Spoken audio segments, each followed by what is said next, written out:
علم دین کی فضیلت حضرت عبداللہ بن مسعود رضی اللہ تعالیٰ عنہ آپ روایت کرتے ہیں، ہمارے پیارے آقا صلی اللہ علیہ وسلم فرماتے ہیں کہ قابل رشک جو افراد ہیں ان میں سے دو ایسے ہیں، فرمایا جن پر اللہ رشک کرتا ہے۔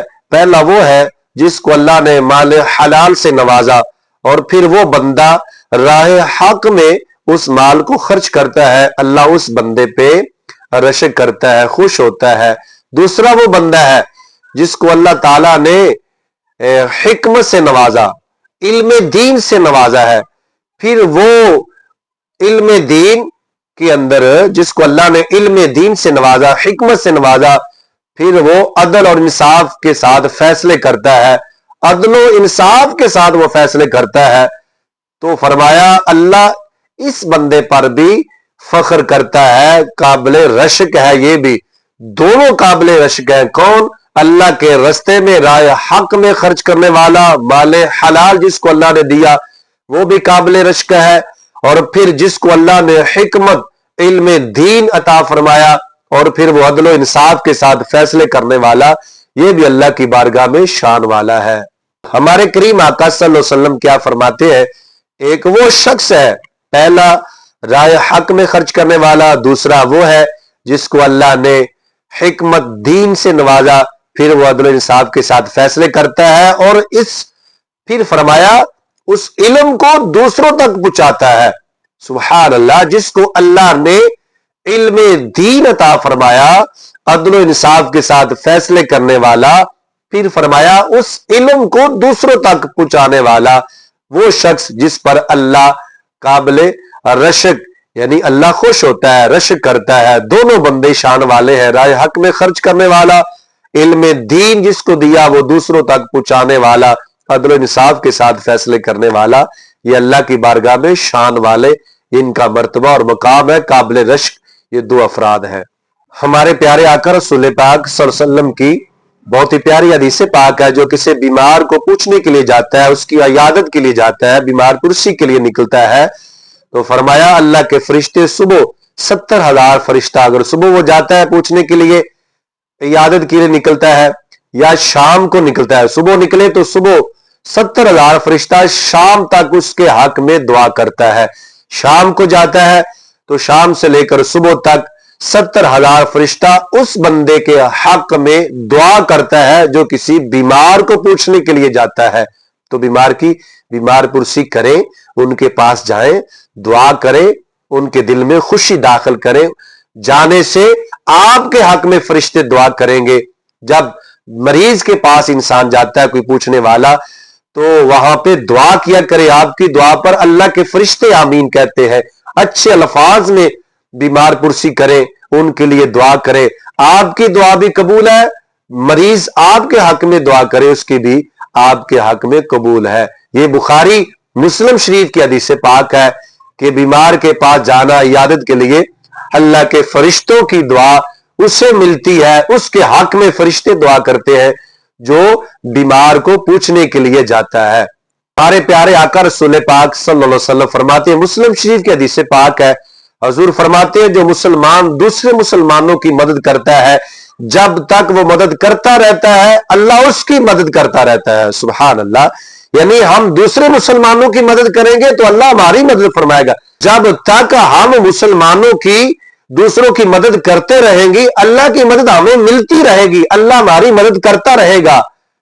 بتانے کا مطلب کہ اگر تم چاہتے ہو کہ اللہ ہماری مدد کرے تو فرمایا تم دوسرے مسلمانوں کی مدد کرو، تم دوسرے مسلمانوں سے پیار کرو، جب تک تم مدد کرتے رہو گے دوسروں کی تو اللہ تمہاری مدد کرتا رہے گا۔ پیارے آقا رسول پاک صلی اللہ علیہ وسلم کے پیارے صحابی حضرت انس رضی اللہ تعالیٰ عنہ آپ فرماتے ہیں حضور علیہ الصلوۃ والسلام نے فرمایا میں اس وقت تک کوئی بھی مومن نہیں ہے جب تک وہ اپنے مسلمان بھائیوں کے لیے وہی پسند نہ کرے جو اپنے لیے پسند کرتا ہے۔ سبحان اللہ، یعنی جو ہم اپنے لیے پسند کرتے ہیں نا وہی ہم دوسرے مسلمان بھائیوں کے لیے پسند کریں۔ ہم چاہتے ہیں ہماری عزت ہو، ہمارے ساتھ لوگ محبت کرے، ہمیں یہ فلاں مقام ملے، ہمیں فلاں مرتبہ، ہمیں فلاں عزت مل جائے، تو جب تک آپ دوسرے مسلمان بھائیوں کے لیے یہ پسند نہیں کریں گے کہ اللہ ان کو بھی شان دے، عزت دے، مقام دے، برکت دے، رحمت دے، جب تک دوسروں کے لیے آپ یہ پسند نہیں کریں گے تو اس وقت تک مومن نہیں ہے. حضور فرمایا اس وقت تک وہ مومن نہیں ہے جب تک وہ اپنے مسلمان بھائیوں کے لیے وہ پسند نہ کرے جو اپنے لیے پسند کرتا ہے. اسلام میں پہل کرنا یہ کتنی بڑی شان ہے. حضور علیہ الصلوۃ والسلام نے کیا فرمایا؟ فرمایا تم میں سے بہتر وہ ہے جو اسلام میں پہل کرتا ہے. تو آج سے یہ اپنے دل کے اندر طے کر لیں، کسی کے ساتھ ناراضگی ہے تو صلح کر لیں، پہل کریں، صلح کر لیں. ان کے ساتھ وہ بہن ہے، بھائی ہے، دوست ہے، محلے دار ہے، جو بھی ہے، جو پہل کرے گا اللہ تعالیٰ اس کے پہلے گناہ بھی معاف فرمائے گا. ہمارے پیارے آقا فرماتے جو دو مسلمان ملتے ہیں تو اللہ ان کے جدا ہونے سے پہلے گناہ معاف فرما دیتا ہے. تو فرمایا تم میں سے بہتر بھی وہ ہے، افضل وہ ہے. کون افضل ہے؟ جو اسلام میں پہل کرتا ہے. سبحان اللہ، کتنی شان ہے. اپنے دلوں میں بغض، حسد، کینہ، حسد کو نکال دیں اور اپنے دل کے اندر ایک دوسرے مسلمان کی محبت کو پیدا کریں. ہمارے کریم آقا صلی اللہ علیہ وسلم فرماتے ہیں جس نے کسی یتیم کے ساتھ پیار کیا، یتیم کے سر پر ہاتھ رکھا، ہر بال کے بدلے اللہ نیکی عطا فرماتا ہے. ہر بال کے بدلے نیکی ہے. پیارے آقا فرماتے ہیں جو یتیم کے ساتھ محبت کرنے والا، فرمایا جس گھر میں یتیم ہے وہ سب سے اچھا گھر ہے، اس کے ساتھ اچھا سلوک کیا جائے تو وہ بہترین گھر ہے. جس گھر میں یتیم ہو اور اس کے ساتھ برا سلوک کیا جائے وہ برا گھر ہے. حضور فرماتے ہیں جس نے یتیم کے ساتھ محبت کی، قیامت کے دن حضور فرماتے ہیں جیسے میری دو انگلیوں کا اشارہ کر کے فرمایا جی دو انگلیاں جیسے یہ ملی ہوئی ہے، فرمایا ایسے قیامت کے دن وہ جنت میں میرے ساتھ ہوگا. سبحان اللہ. جس نے یتیم کے ساتھ محبت کی وہ قیامت کے دن اللہ کے نبی کے ساتھ جنت میں ہوگا. یعنی ہمارے آقا جنت میں ہوں گے، وہ غلام بن کر حضور کے ساتھ رہے گا. جیسے بادشاہ کے ساتھ غلام چلتے ہیں، ہمارے آقا جنت میں ہوں گے، یتیم کے ساتھ پیار کرنے والے غلام بن کر حضور کے ساتھ جنت میں جائیں گے، جنت میں رہیں گے. سبحان اللہ. ہمارے کریم آقا صلی اللہ علیہ وسلم نے فرمایا، حضور کی پیاری حدیث ہے، بخاری اور مسلم شریف کے اندر ہے. حضور فرماتے جس نے بیوہ کا خیال رکھا، بیوہ کی مدد کی. حضور فرمایا جس نے بیوہ کا خیال کیا، فرمایا وہ ایسے ہے، اس شخص کی مثل ہے، کس کی؟ جو جہاد کرنے والا ہے، جو رات ساری عبادت کرنے والا ہے، جو دن کو روزہ رکھنے والا ہے. سبحان اللہ. یعنی جہاد کرنے کا ثواب، ساری رات عبادت کرنے کا ثواب اور پھر روزہ رکھنے کا ثواب کس کو ہے؟ جو ایک بیوہ کا خیال کرنے والا ہے، بیوہ کی مدد کرنے والا ہے. آپ ضرور جو آپ کے محلے میں، رشتہ داروں میں، اپنوں کے اندر، رشتہ داروں کے اندر، محلے کے اندر اگر کوئی بیوہ ہو تو اس کی مدد کریں، اس کا خیال کریں، اللہ آپ کو یہ اجر عطا فرمائے گا. ہمارے پیارے آقا رسول پاک صلی اللہ علیہ وسلم کے بہت ہی پیارے صحابی تھے حضرت سعد بن عبادہ رضی اللہ تعالیٰ عنہ. یہ کون صحابی رسول تھے؟ انصارہ میں تھے. ان کی بہت بڑی شان ہے. حضور ان کے لیے دعا کیا کرتے تھے اللہ حضرت سعد کو جزائے خیر عطا فرمائے. جب حضور لشکر لے کر نکلتے تو حضور ان کو انصارہ میں سے اسلام کا پرچم چنڈا عطا فرماتے اور یہ ساتھ چلتے. حضور ان کے لیے دعا کیا کرتے تھے. حضرت سعد بن عبادہ رضی اللہ تعالیٰ عنہ آپ کے لیے کیا دعا کرتے تھے؟ اللہ حضرت سعد کی آل پر اللہ تعالی رحمت اور برکت نازل فرمائے. اللہ تعالی حضرت سعد کی آل پر سبحان اللہ رحمت اور برکت نازل فرمائے. سرکار یہ دعا کیا کرتے تھے. حضرت سعد بن عبادہ رضی اللہ تعالیٰ عنہ تو ایک مرتبہ یہ سفر میں تھے. جب سفر میں گئے تو پیچھے سے ان کی پیاری امی جان کا وصال ہو گیا، وہ انتقال کر گئی. اب یہ ماحول تو نہیں تھا ان کو کال کر کے بتا دیا جاتا، یہ آ جاتے جیسے آج کل ہوتا ہے فون کے ذریعے بتا دیا جاتا ہے. وہ جہاز پر، ٹرین پر، بس پر آ جاتے ہیں، وہ شامل ہو جاتے ہیں جنازے کے اندر. تو اس وقت تو کئی مہینے لگ جاتے جب سفر میں صحابہ جاتے. تو جب آپ واپس آئے تو پتا چلا کہ میری امی جان کا، پیاری والدہ محترمہ کا وصال ہو چکا ہے، انتقال کر گئی. بہت دکھ ہوا، دل کو تکلیف پہنچی تو رونے لگے کہ یہ بہت بڑا دکھ ہے کہ ماں کی نماز جنازہ میں شرکت کی سعادت حاصل نہیں ہوئی، ماں کو ملے نہیں، دیکھا نہیں ہے اور ان کے جنازے کے اندر شرکت نہیں کی. دکھ تو بنتا ہے، دل کے اندر یہ حسرت ہوتی ہے کہ اگر ماں باپ زندہ ہے تو خدمت کرے، دنیا سے جائیں تو ان کی نماز جنازہ پڑھے۔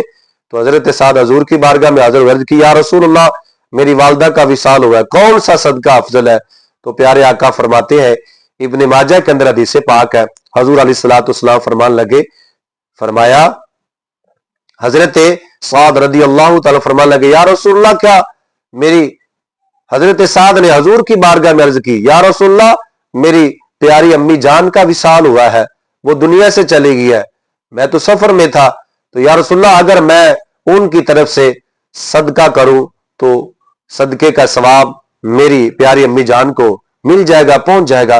حضور فرماتے ہیں ہاں۔ فرمایا صدقے کا ثواب تمہاری والدہ کو پہنچے گا، مل جائے گا۔ تو حضرت سعد پھر عرض کرتے آقا کون سا صدقہ افضل ہے؟ حضور نے فرمایا پانی ہے۔